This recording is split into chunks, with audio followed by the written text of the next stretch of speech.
বন্ধুরা welcome to my channel শাহরক্স vlogs. আজকে আপনাদের সাথে শেয়ার করব একটা চিকেন রেসিপি।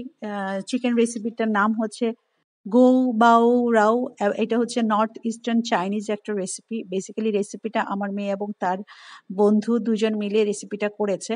খুব একটা প্রফেশনাল ভিডিও হয়নি, বাট যেহেতু রেসিপিটা দারুণ লেগেছে, খেতে খুবই ওয়ান্ডারফুল ছিল, এই জন্য আমি আপনাদের সাথে শেয়ার করছি। তো রেসিপিটা বানাতে আমাদের দুটো ব্যাটার বানাতে হবে, দু রকম করে। একটা হচ্ছে ব্যাটার নাম্বার 1, যেটা এখন বানানো হচ্ছে, আর একটা ব্যাটার নাম্বার 2। ব্যাটার নাম্বার 1-এ আপনারা ইউজ করবেন হচ্ছে কর্নফ্লাওয়ার, এবং এখানে সামান্য পরিমাণ আপনার লেমন জুস এখানে দিতে পারেন। আর লবণের পরিমাণটা একটু কম দিবেন, আর প্লেন ওয়াটার দিয়ে এই ব্যাটারটা বানাবেন, কারণ এই ব্যাটারের ভিতরে ডিপ করেই কিন্তু চিকেনটাকে আমরা ফ্রাই করবো। আর চিকেনটার মধ্যে জল থাকতে পারবে না, চিকেনটা একদম বোনলেস চিকেন হতে হবে। বোন থাকলে এটা রেসিপিটা হবে না। বোনলেস আমরা 500 গ্রাম চিকেন নিয়েছি এই রেসিপিটা বানানোর জন্য।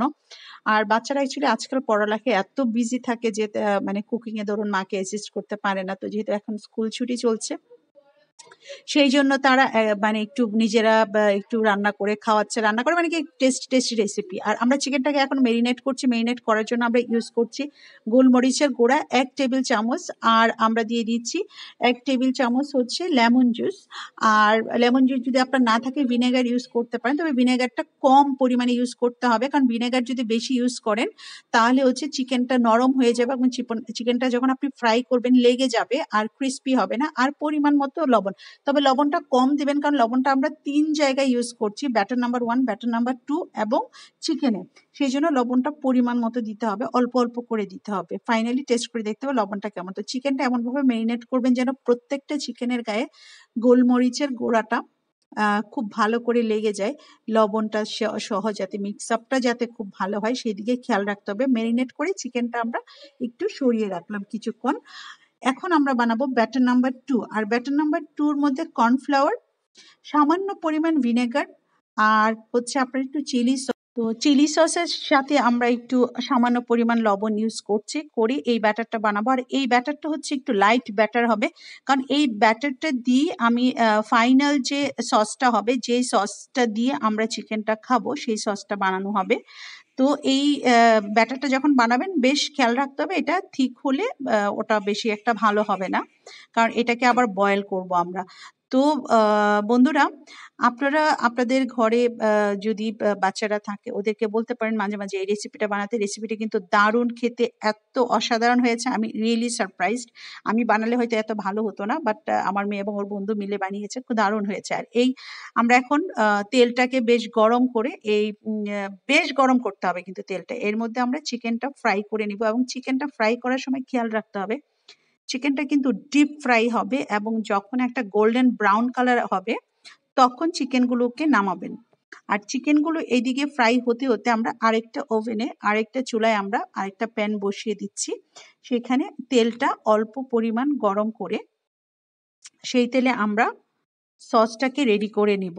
তো বন্ধুরা, বাচ্চারা যে কাজ পারে না ঠিক ব্যাপারটা তা না, অ্যাকচুয়ালি তারা চাইলেই পারে। আর আজকাল বলুন তো, এই মিডিয়ার যুগে এমন কোনো রেসিপি নাই যা আপনি সার্চ করলে ইউটিউবে পাবেন না। তো একটু এনকারেজ করলে বাচ্চারা দেখা যায় সেগুলো করে। তবে বাচ্চাদের কাজ করার ব্যাপারে প্যারেন্টের পজিটিভ একটা ওপিনিয়ন থাকতে হবে, প্রেশার করলে হবে না। হ্যাঁ, সেটা একটা আন্তরিকতা দিয়ে বললে বাচ্চারা ঠিক করে, এবং খুব ভালো মানে তারা সার্ভও করে। তো আমরা আরেকটা চুলায় যে এখন গরম করে নিলাম, সেই গরম করে তেলটা গরম করে এর মধ্যে আমরা দিয়ে দিলাম ব্যাটার নাম্বার 2। ব্যাটার নাম্বার 2 দিয়ে এর মধ্যে একটু 1 টেবিল চামচ 1 টিস্পুনে আমরা দিয়ে দিলাম জিঞ্জার পেস্ট, আর 1 টিস্পুন দিয়ে দিলাম গার্লিক পেস্ট।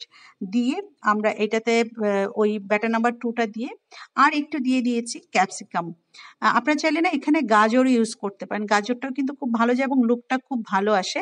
তো এইটার যখন কালারটা দেখবেন যে একটু আপনার ব্রাউন কালার হয়েছে, ডিপ ব্রাউন, ঠিক তখন এটা নামিয়ে ফেলবেন।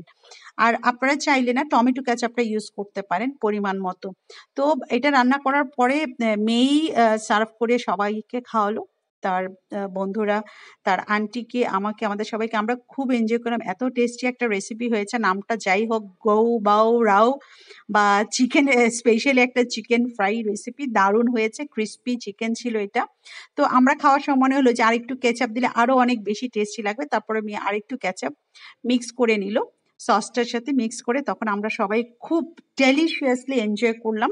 এবং 500 গ্রাম চিকেন চোখের পলকে মানে খাওয়া হয়ে গেল, সবাই খেয়ে নিল।